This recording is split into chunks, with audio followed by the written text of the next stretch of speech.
Today's episode is called How to Honeypot. Let's get into it. Thank you all for joining me today. Let's start by introducing yourselves. Peter?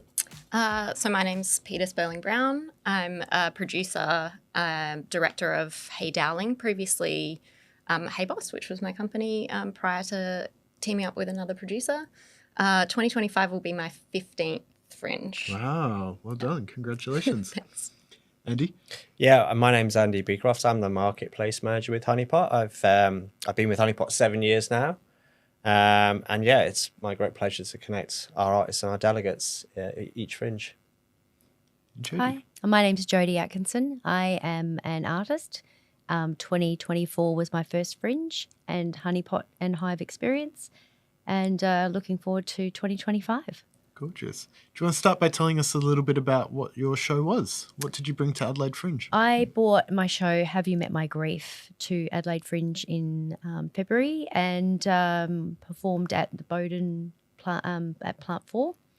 My show was adapted from my first book by the same name and explores how grief can show up in our lives and some of the more unhelpful and helpful ways that people might engage with people when they're grieving. It was a really beautiful show. Thank you. Peter, tell us a little bit about your experience in the past 15 years with Adelaide Fringe. Yeah, so I originally started working at Adelaide Fringe. So I was working for Fuse, which was a music industry conference and showcase that was auspiced by Fringe for the first 2 years. And then I moved into the marketing department as marketing coordinator. And after that, I then sort of started going to Edinburgh Fringe and back to Adelaide in various roles.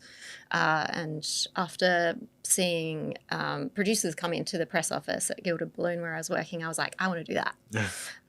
But there's no clear pathway to becoming a producer. So that was sort of a bit of a winding road to eventually end up being asked by artists, hey, I've got a show, need a producer.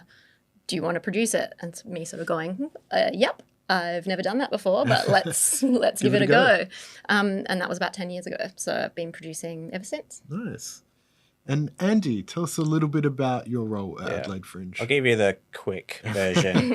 I mean, jump back maybe sort of 20 odd years. I started working TV and film, and then I transitioned into film festivals. That's where I met Heather Kroll, the director. We worked together in the UK back in 2007. And then, I was fortunate enough to be asked to come over to Adelaide in 2016 to work on Honeypot, and transitioned into the marketplace manager role in 2017. And I've, since relocated here and, really sort of got my teeth into, kind of increasing its participation through the delegate program and the artist program and some of the events online and in person that we do each year. Yeah, great. Fun fact, Andy and I used to be housemates. No way. Yeah. Yeah, I mean, anyone that's from Adelaide will know there's sort of less than 6 degrees of separation here. But it's very much like Adelaide's very family orientated, and it definitely felt like that as soon as I landed here. Yeah, great. Let's maybe start our conversation today about the Honeypot program by Andy. Maybe if you could give us a little bit of an explanation as to what it is and how it came to be. Yeah, I mean, it's the first thing that people always ask, like Honeypot. Honey what? I mean, it's a strange name, but it is, I guess, in its essence, it is a connection platform and tool. Really, we as the Fringe obviously connect our Fringe shows with a huge range of audiences, but people don't necessarily realise that there's a huge industry platform that also comes with a massive arts festival like Adelaide Fringe and like Edinburgh Fringe. We're considered one of those leading sort of arts festivals that brings new, provocative, exciting new works each year. So what we try to do is encourage participation from hundreds of programmers and presenters from around the world to come to Adelaide to see shows, meet artists, and then we try and work quite bespokely with both the artists and the industry to kind of try and match them together, and hopefully there'll be some great onward sort of touring and discussion outcomes at the end of it. Yeah, lots of great relationships. Jode, you've interacted with it as an artist. Tell us a little bit about that. It was a really enjoyable experience. I love networking, so I found it a really positive and quite an easy thing to do. once I sort of got in there. I was given a bit of direction from people like Michelle Pearson, who was obviously curating the Bowden Fringe. She was making suggestions to people I should speak to. So I really appreciated that support because it gave me direction about like who I could interact with. I also went through the delegate finder on the platform to find people who would be interested in looking at my show. But not only just from that, also presentations and talks that were on there because I do workshops as well. Mm-hmm. So it was also finding delegates that had those interests, similar interests to me in those areas so that could capitalise on the opportunity.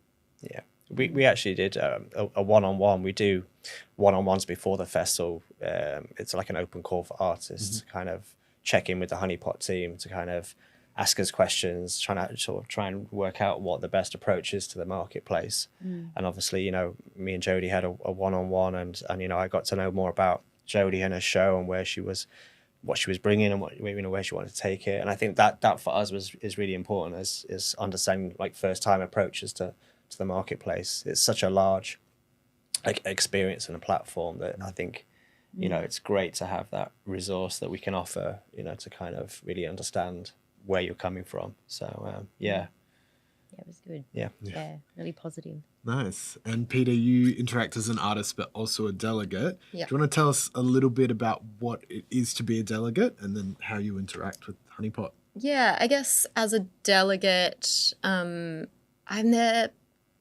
It is difficult for me sometimes during Fringe because I always take on way too many shows. So I'm very busy during that period of time. And I probably don't get to engage enough in sort of seeking out work, which a lot of people that are incoming as a delegate that are just there to see work and to meet artists and potentially book shows. That's sort of not often the hat that I'm wearing during that time just because I'm too busy producing my own work. But that's not to say that relationships that start during Honeypot events don't then eventuate later on. There's definitely experiences that I've had of just even talking to artists in line while you're waiting to talk to other delegates and just saying like, what's your show about? Tell me, like, just give me a spruik. Even if I'm not there, the one at the table, you know, being with the name tag saying, come and pitch at me. So often for me, I find the more organic relationships out of Honeypot the most valuable. I think like being there as a delegate can be really handy to connect with other industry. For me, that's probably the main takeaway that I get. Talking to other festivals or venue presenters, that kind of thing has been really valuable for me and has eventuated in some really exciting projects. Yeah, that's great. Yeah. Great. Andy, what kind of people do we get as delegates at Adelaide Fringe? Well, I mean, 2024, we had our biggest year yet. We had 370 industry from 31 countries. So, I mean, I guess like the Adelaide Fringe program, which is, you know, hugely rich and diverse in its program, we also like to sort of have that reflection in the industry program as well. So, you know, we essentially have participation from, you know, large scale events and festivals to cruise ships, to bookers, to producers, to council run venues, to art galleries, government officials. I mean, anyone that can give an opportunity to an artist and a show is something we're really interested in bringing to the program. There's many more outcomes that are available through Honeypot than just sort of the strict programming and booking opportunities. People can, you know, potentially create new work or meet new new creatives that generate new work, and it's a melting pot of like ideas and inspiration sometimes. Yeah, great. Jody, what has come from your show since participating in Honeypot? Well, I guess from Fringe in general, like I've had opportunities present because my show sort of got a bit of a platform from that, and I've done a fundraising event for a compassionate communities down in McLaren Vale. I've taken the show back to Victoria, to my hometown of Edenhope, and performed there. And there's lots of interest interstate. It's just a matter of timing and all of that. I really enjoyed connecting with different delegates through the through Honey Pot, like cruise ships, finding out about Outside the Square, which I think was the Marion Cultural Centre. Yeah. And connections with New Zealand through talking to someone here in South Australia who would say, you should go and speak to this person. They'd be really interested in what you're offering. So those sorts of opportunities, you think, oh, you know, I don't know where I'm going to end up. But yeah, just again, taking what people say with advice and encouraging you to explore those different options, because you just don't know where it will end up. So making so many connections and opportunities for collaboration with other artists and other producers. Yeah, absolutely. Peter, do you have an example of a relationship that has come from Honey Pot? Yeah, a couple actually. Probably the most exciting was meeting David Luff from Soho Theatre. Years ago, we were just at a hive together and chatting, and after the kind of initial form, you know, the formulaic, you know, sit and pitch your show at me, we just started talking about our favourite shows that we'd seen at the festival or in Edinburgh, and it became really apparent that we had a very similar taste. And so we were kind of deep in conversation, like back and forth about, oh, have you seen this show? Have you seen this show? And out of that connection, about a year later, he approached me in Edinburgh to produce the Adelaide season of Fleabag. Oh, cool.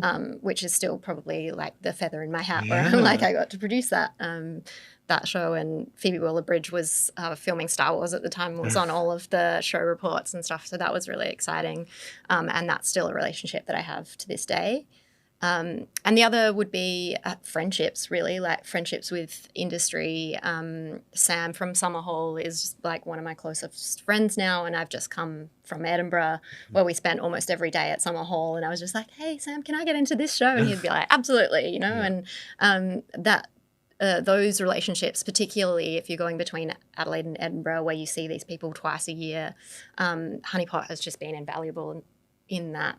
And in building those relationships. That's great. I think you've hit the nail on the head there, really. It's about those conversations and those types of interactions you have outside of the official event sometimes. I think sometimes people approach Honey Pot with a really sort of strict mindset of, I have to go pitch my show and this is my outcome I'm going to look for. But actually sometimes it's about talking to other artists in your venue, or it's about having a coffee with someone and talking about a show you've seen, and actually it's more about the interaction and transaction of creating a new relationship and, understanding the other person's creative rationale for things that actually can generate some really interesting connections and ongoing ongoing kind of conversations. I think, that's Honey Pot really. I would encourage that. I'd say in the reverse hive that we did this year, I was there as an artist, but then there wasn't delegates coming around to our table, and I was there with my business partner. So I just got up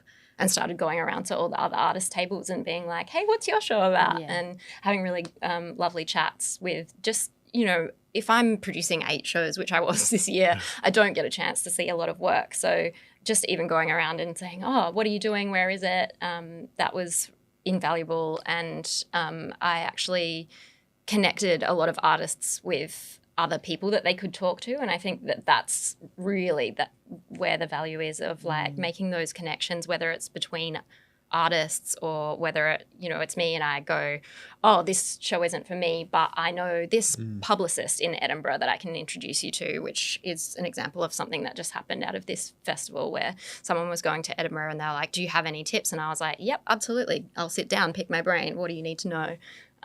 So just like, I think you hit the nail on the head, Andy. Like, it's very family kind of oriented. I think people are really generous with their information in that environment and just, making friends. Yeah, a real community. Yeah. I met some great artists through the process, like just doing the same thing. Yeah. You're lining up, waiting to speak to someone, and there's people behind you, in front of you, whatever, and then you'd see them the following week. It's like, oh, hey, how's it going? How was your last show? Or how was, and some really great connections and continued to kind of see those shows or those artists doing other things throughout the year. That's great. As well. That's great. So on today's episode, we're going to kind of unpack some of those terms like hives and Honeypot Connects and all of that, and kind of talk through how to honeypot pre-season, during the season, and then post-season. So maybe we'll start a little bit with the show finder. What is that, Andy? Yeah.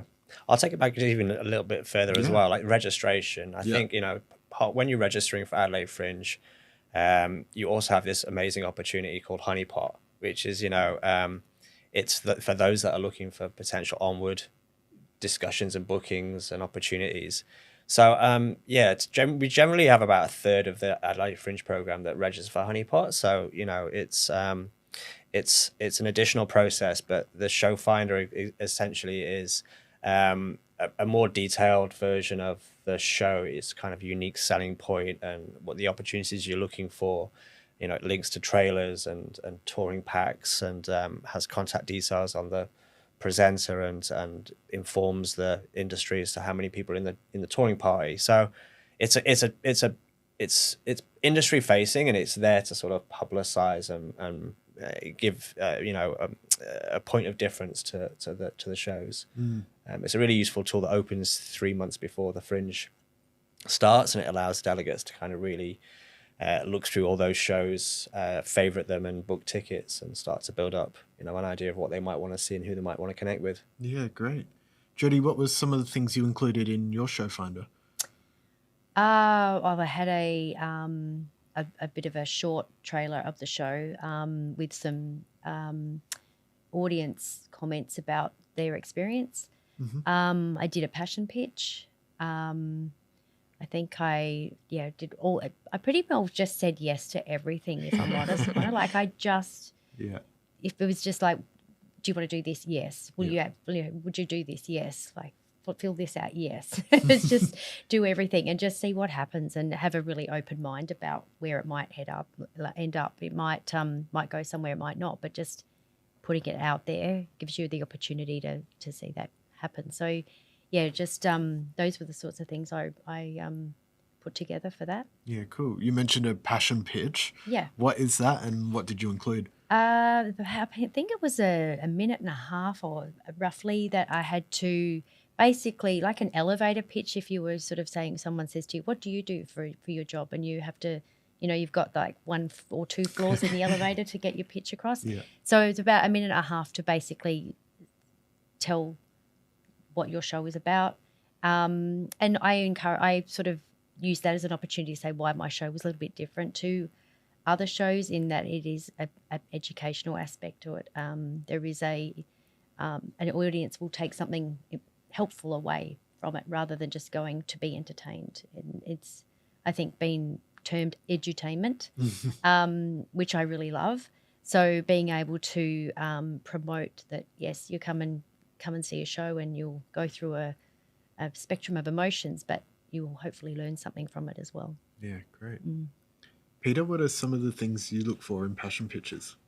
I think like an idea really of what you're looking for in and what kind of venues that you can fit in, what size your touring party, like Andy said, really having an idea of what the opportunities are.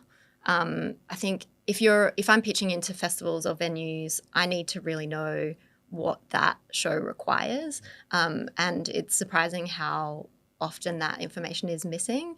How many people are in the touring party? What do you need from your venue? Is there like a minimum size? Is there a particular style of venue that your show works in or doesn't work in?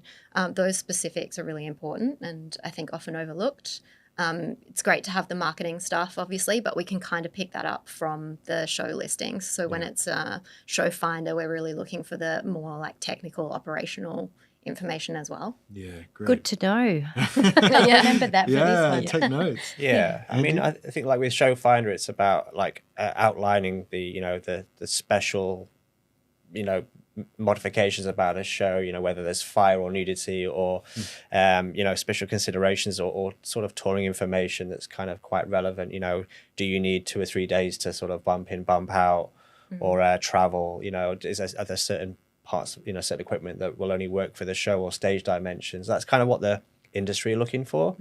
Whereas like the passion pitch, is, I guess sometimes it's more of like understanding the creative rationale of a show. And I think, you know, a blurb can say so much, but a lot of the time, like Peter sort of referred to, it's about understanding how that artist communicates about a show. So 90 seconds isn't long, but it gives enough sort of time to sort of passionately put forward, you know, what you're bringing to Adelaide and what you're looking for. Also, maybe who your audience is too. I think that's something that can be hard to identify, but is really important for a presenter, knowing that, like, who their audiences are and does that align with what this show, like who this show is talking to.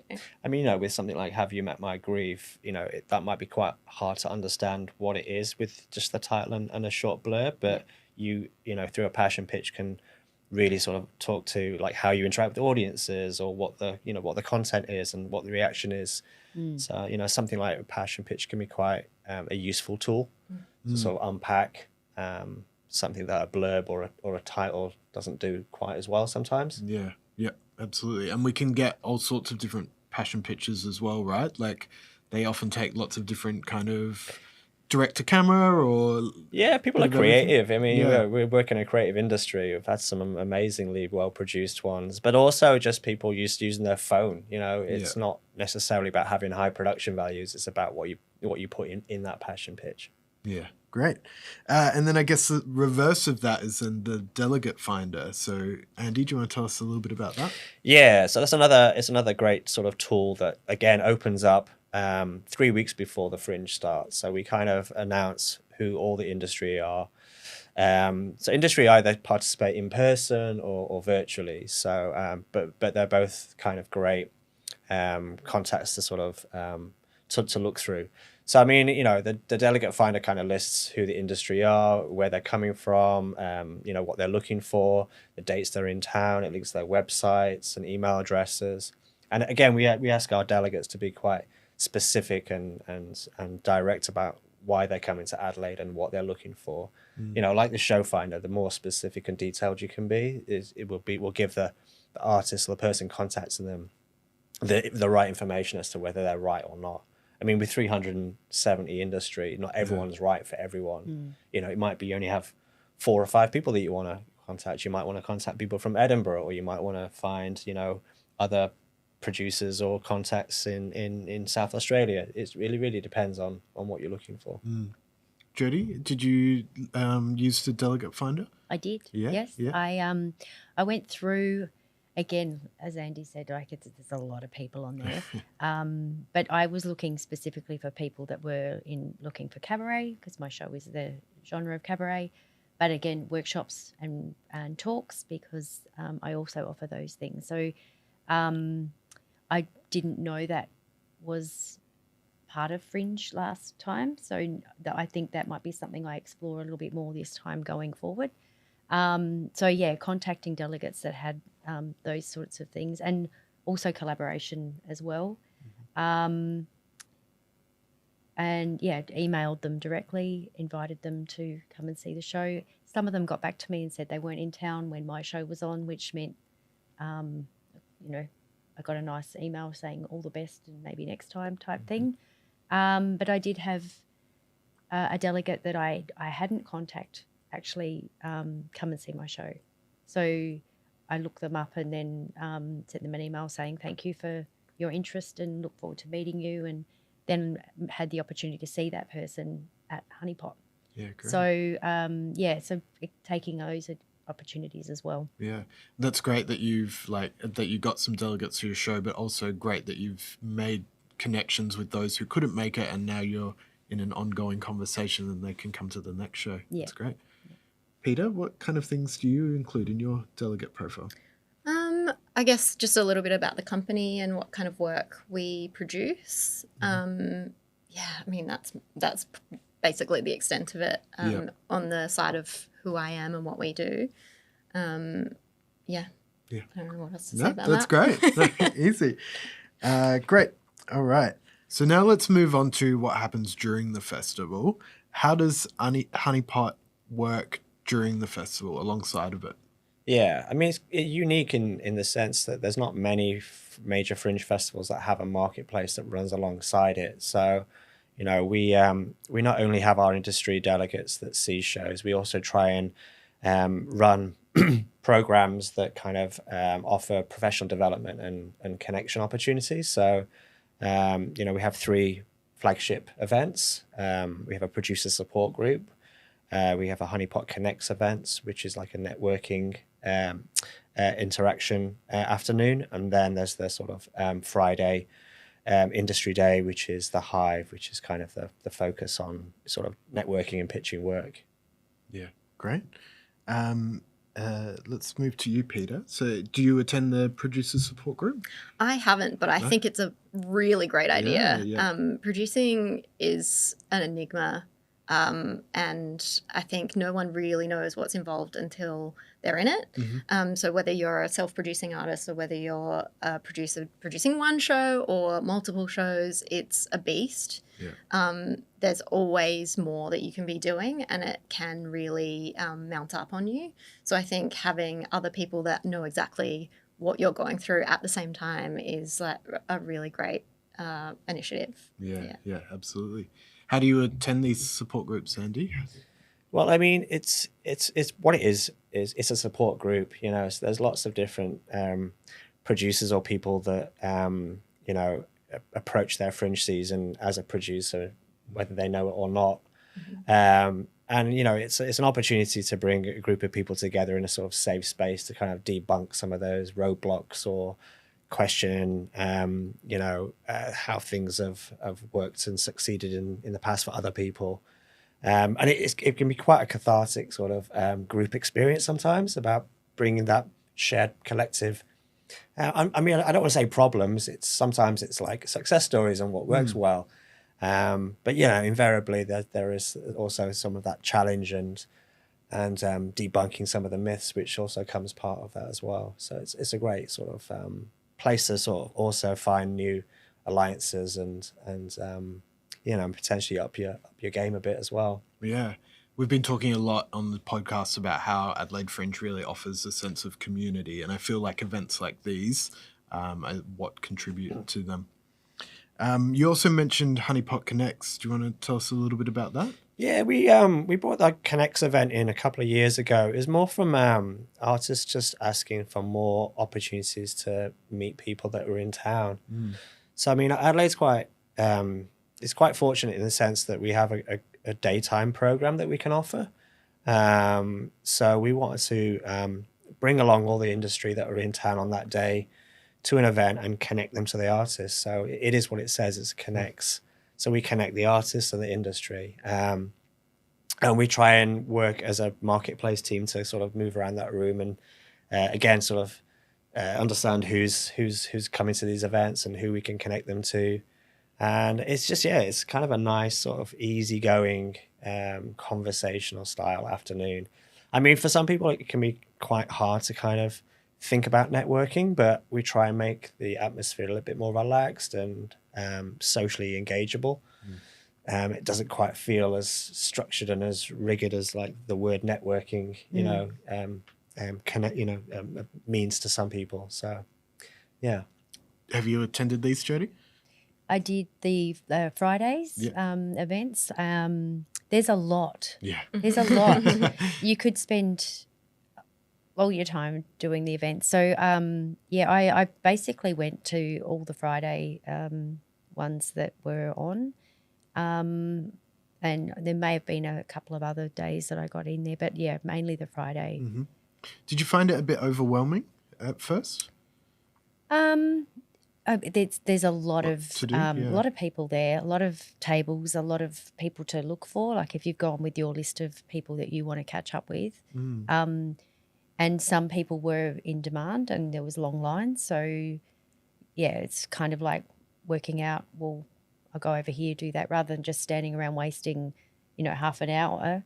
How else can I use this time in the meantime while I wait to see people? So it is about making sure that you have an idea of who you want to see and what you want to get out of it, and how you're going to talk, what you take with you. Take your flyers, take your contact information, take all that with you, because people will say, have you got a card, that kind of stuff. So making sure if you don't get an opportunity to have a great conversation, at least you can leave your details. Yeah.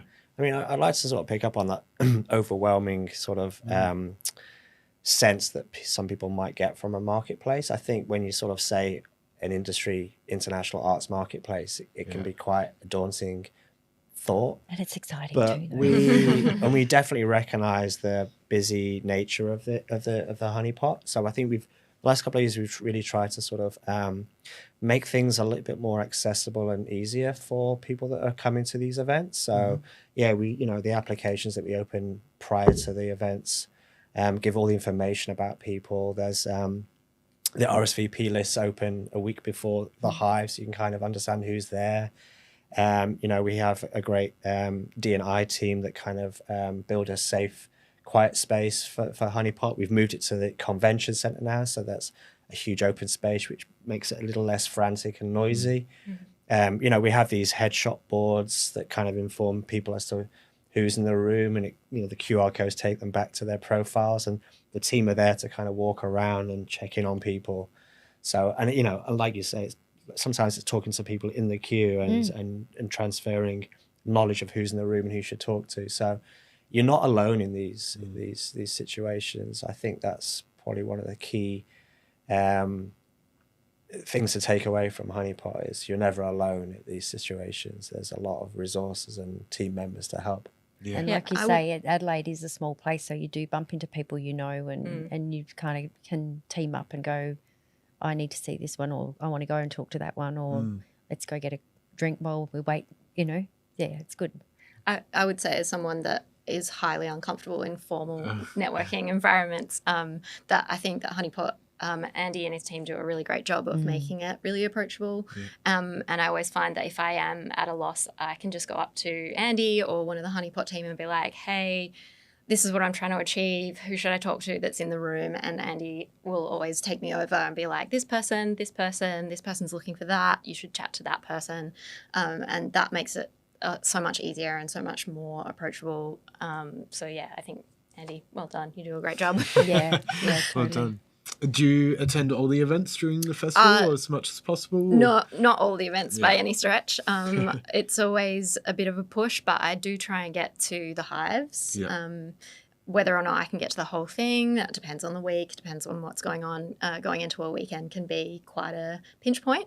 But I do usually try and make an effort to get to at least a couple during the festival because it is invaluable to get to those events and the people that you meet and the conversations that you have. Really great. Absolutely. We've touched on the hives, but maybe, Andy, if you could break it down, what is the hive? Yeah. See, we use those honey bee type related things again. And a hive is like, it's like speed dating essentially. Like the delegates, they host a table for 90 minutes and they have these rotating conversations with artists that come and sit down with them. It's about being prepared in a way. It's about knowing who's in the room and who you want to talk to. But it's also about discovering who's in the room as well and having these conversations which might lead to someone telling you to go and maybe try this other person who might be interested in the show. So it's a really great opportunity to potentially discover shows and artists from a delegate's perspective that they might not necessarily have thought about. And again, it's about understanding what the work is and what they're looking to achieve that brings these sort of off the cuff opportunities people's way sometimes. Yeah. Peter, do you have an experience of something that has come from a hive or? I mean, the David Luff story that I told earlier, that was a hive. I don't know if I've got any anecdotes off the top of my head. It's okay. Yeah. No. I mean, like last year, Michelle Pearson, who you were with at Plant for Bowden, it was one of those things at Hive where she walked in and sometimes, people are coming from shows or other engagements and they rush in and they're like, sorry, I'm late. Who should I talk to? And, I'm more than happy to be like, right, sit down with this person or sit down with that person. And, Michelle was like, I'm thinking about Edinburgh next year. Who should I talk to? Yeah. And it was like, Georgie Black from House of Oz was there. And, I said, you go sit with Georgie. She's looking for some stuff for House of Oz. And off the back of that, she sat down. Georgie had not heard of the show, Mixtape Australia, and you know, she went to her show that evening and booked her like off the back of that, just off of a conversation, just off the cuff of just sitting down at a chair. Yeah. You know, so I think that was like, one of those things where you hadn't been prepared, but you just went in and sat down somewhere, and something came of that. Yeah. Which was amazing. A really to successful sort of hear. season in Edinburgh. Yeah, So, yeah, she did. It's amazing. Yeah. But you know, it was all down on Michelle. I mean, Michelle Yeah. had the pitch in her head. You know, she knew what her work was, and she spoke perfectly to Georgie about it. It wasn't like Honeypot did it. It was just one of those opportunities where two people in a room and something happened. Yeah, absolutely. So, yeah, I suppose it's really important to be prepared going into the Honeypot program. What are the kinds of things you think you should be thinking about before you enter? Just having that elevator pitch down is really Yeah. useful, and a little bit of an idea of where you want to go, what you want to achieve. Yeah. Yeah, Do you think it's important to set goals for your show? I do. Yeah. Yeah. Yeah. I think so. Yeah. Like, I mean, being Fringe, first time Fringe, I went in with a fairly open mind and no kind of structured expectation about what it would be. I just wanted to sort of see how it would go. And like I had a really wonderful season. And I found the Fringe team, like from registration right through, really, really supportive. So I found it an incredibly positive experience, and one that I, you know, really, really enjoyed and want to do it again. So I think being able to tap into anything and be open-minded and just have, you know, say yes and have a go and just see what happens is really important. And I think Honeypot is really good at allowing you to do that. Yeah. Great. Anything else we want to touch on in season?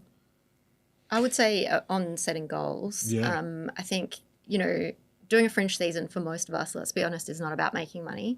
So really going into your season knowing what you want to achieve, whether that is breaking even and the in-season goals, you know, how many tickets you want to sell, how many reviews you want to get, but really thinking forward, what is the purpose of doing this? If it is to platform your show so that you can go on to tour, you know, having a couple of like quantifiable goals. Okay, I want to make sure that I get 5 honeypotters to come in to see my show. And then when you hit that goal, be like, great, I did it. And like, let yourself have a bit of sleep and go and have a proper meal, because you can always do more and it can drive you a bit insane. So I think setting those goals ahead of time and checking in during the festival, you know, once a week and just going, okay, how far away am I from reaching these goals? Can I have a little bit of a downtime because I've already ticked these things off? I think that is super important for sanity. Yeah, absolutely. I think it's good to sort of approach Honeypot knowing that it's something which happens every year, and some people, you know, their first time experience with Honeypot might be understanding how an industry marketplace works. They might be just coming to the events and standing on the sidelines and seeing how people talk to each other.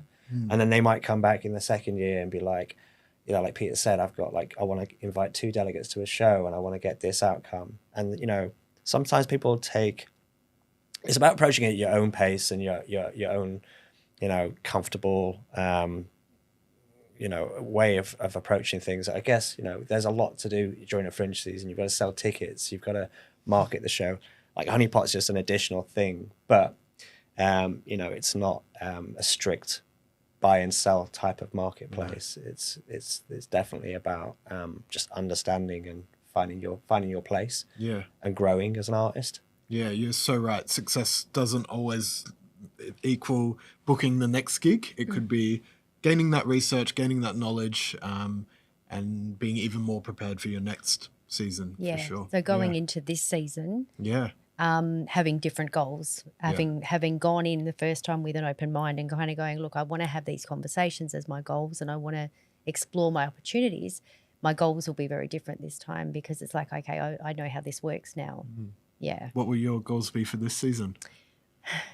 Probably target specific delegates again, and try and look at actually making some touring opportunities, whether it's regional South Australia or interstate or national. Yeah, great.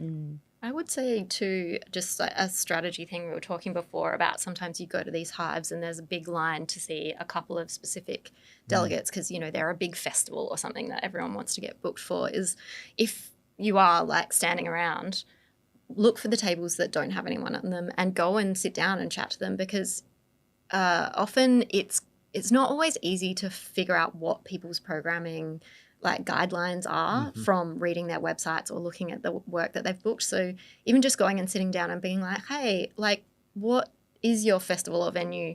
How do you approach programming? What capacities do you have? What styles of venues do you have?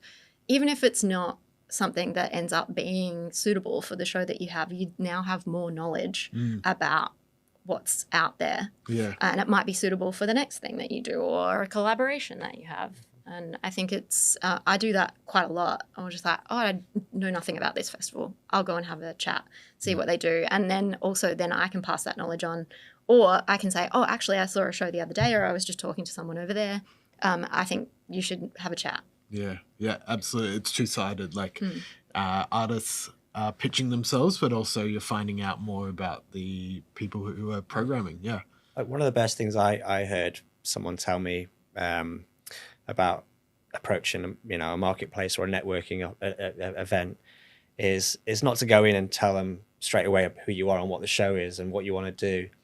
And they kind of break the ice by asking the delegate or the artist, like, what have you seen this Fringe that you've liked? You know, what's been your favorite?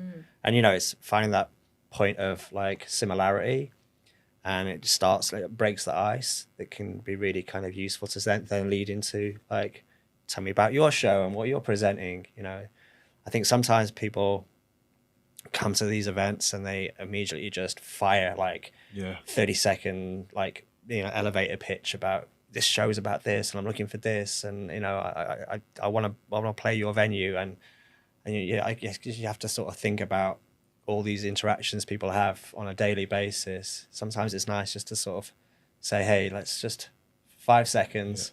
Just talk about something else, or you know, what you're interested in. Yeah, it's a great tip. Now let's maybe shift to post Fringe season. So you've had a really successful show.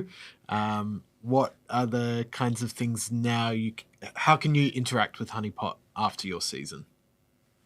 I mean, Honeypot's open. All the applications are open till the end of May. So I think, you know, people that think that they've missed an opportunity to interact with Honeypot because they've been too busy during their Fringe season, it's not true. You know, you can still kind of go through the delegate finder. You can still update your show finder profile. You can still use Honeypot to direct people to, and use it as a research tool. So yeah, you know, I think, you know, some people, they come away from Fringe, like the delegates, and they're kind of decompressing, and a week or two afterwards they're still sort of understanding what they've seen, and, you know, you might have some great reviews and some marketing off the back of your Fringe season, which you can follow up through Honeypot as well. So yeah, it's definitely a tool you can kind of use for those couple of months after your season as well. Yeah.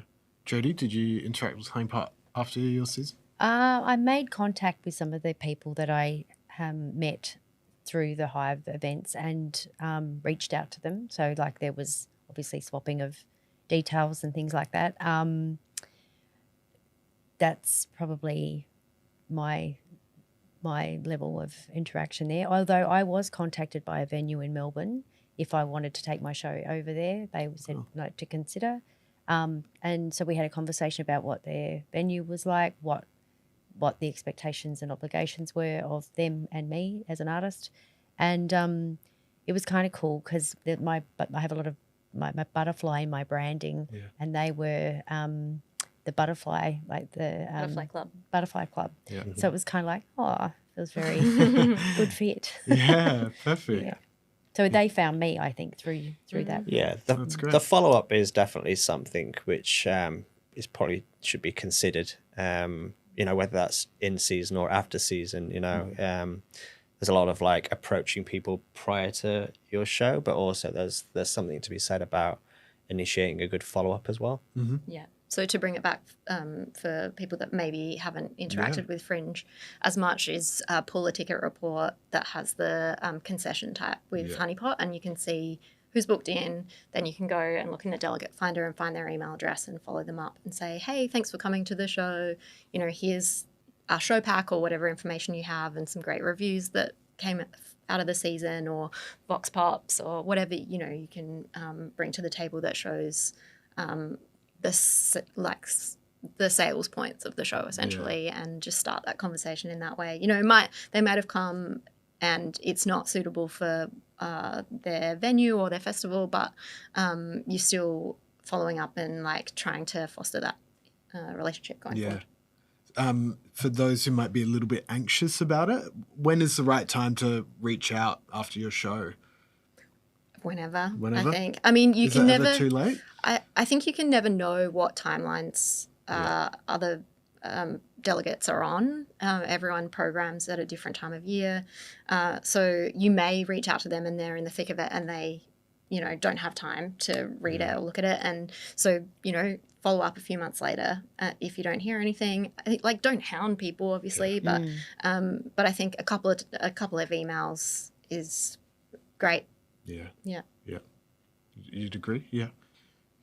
Yeah. I didn't want to look like I was hounding people. I just sort of thought, well, look, I've reached out, I've followed up. Like, I don't want to be that. Well, the squeaky wheel gets the oil, right? But you don't want to be being their pain. Well, I think people, as a delegate, you know, people want to know that you're good to work with, that you're going to be easy to work with usually. So, yeah, you know, you don't want to be too over the top, but I think we can often be too cautious with that stuff too. So I think a couple of times, a couple of follow-ups, I may have annoying. erred on the side of caution. I mean, like a follow-up can be a good sort of time to kind of just, you know, check in to see, you know, thank them for coming to the show, you know, hope you enjoyed it, but also like, here's some links to my, you know, marketing packs, and if you need any further information from me, just, you know, let me know. It's more just an acknowledgement that you're thanking them for coming to the show sometimes, and what follows from there, who knows? But it's definitely worth the follow-ups. Definitely worth important, you know, doing. Yeah. I think even further down the line, if you've had, you know, some bookings or you've got a mini tour in the works, then, you know, go back and find those email addresses and send them a little update and be like, you know, off the back of Fringe, we've booked this, you know, here's the information again in case it's of interest. You know, even if that's 6, 8 months, 12 months down the track, you know, these festivals or venues are programming year round. So, And then to go even further forward, a lot of these delegates return each year. So you might be like, hey, you know, remember me? you came to my show in 2024, you know, I've got this new work. And, you know, I think it's about reestablishing that connection. And it's very much just about, you know, a social interaction sometimes. Yeah, absolutely. And it might not even be someone that's come to your show. It might have been just someone you connected with, but you had a really great conversation and they gave you some great advice about what you should or shouldn't do or could do. And just emailing and saying, you know, it was great to connect and thank you for that. And, you know, here's my links to my website, and there's all, you know, of course, there's everything on there that you've got going from your show. And like for me, workshops, presentations, upcoming things that are going on, so they can sort of see what's there as well. Yeah, great. Jode, if there are any like first-time artists out there who might be thinking about Honeypot, why should they consider it? I think as a first-time artist going and not knowing what to expect, it was really a great experience to be involved in. You just don't know who you may connect with. I think it's a really good way to get your show known, even if people don't necessarily come, because it is a busy time. But producers, like delegates, you know, they've got a long list of shows to get through, and quite often they might need to leave one early to get to the next one that they need to see. So, you know, just being open to the experience and I don't know, just say yes. Just say yes. Yeah. Because if you don't ask the question, it's a no, right? So putting yourself in a position where you are having conversations and giving yourself as much opportunity to take advantage of Fringe while it's here that's what I would suggest. Peter, how about you? If there was someone considering taking part in Honeypot, what would you say? Yeah, absolutely. I don't think you have anything to lose. I think even if you feel like your show's not quite ready, or if you have any of those kinds of hang-ups, it's still worth registering and going to the events and growing your community. I mean, the slow. I'm a fan of the slow relationship build. So someone that you've met at a Honeypot event, then you see them the next festival, and maybe you'll share like what's your hot tips, and like. That's where it starts. And it's not even about, hey, I've got a show that you might want to book. It's actually just more about building those slow connections that will fruit over time. Yeah. Yeah. Absolutely. Andy? I agree. It's the slow connections sometimes. I think, don't, say yes. If you don't fully understand what Honeypot is and what it does, there's a great resource called the Honeypot team and the Artists and Venues team. It's phone calls, emails. We're always happy to kind of help people. One-on-ones are really helpful to sort of understanding what we do, because I think sometimes people don't understand the different types of things that they can take part in and achieve through Honeypot. But yeah, it's about sometimes relationships can take years and years to develop.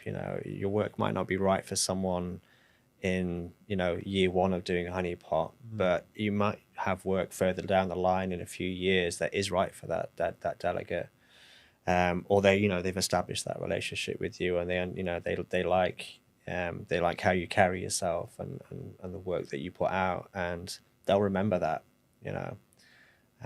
So I think there's a lot to be said in establishing a long-term strategy through Honeypot, not just thinking I'm going to get my show seen, sold and bought. Yeah. Yeah. You learn about what other venues are out there, what other artists are doing. I've certainly learned a lot about different producers and the connections, and I feel like I have a lot more under my belt going into a second Fringe from that experience. Yeah, great. Thank you all so much for joining me today. This has been a great conversation into how to Honeypot. Thank you so much. Thanks, guys. Thank you. Thank you.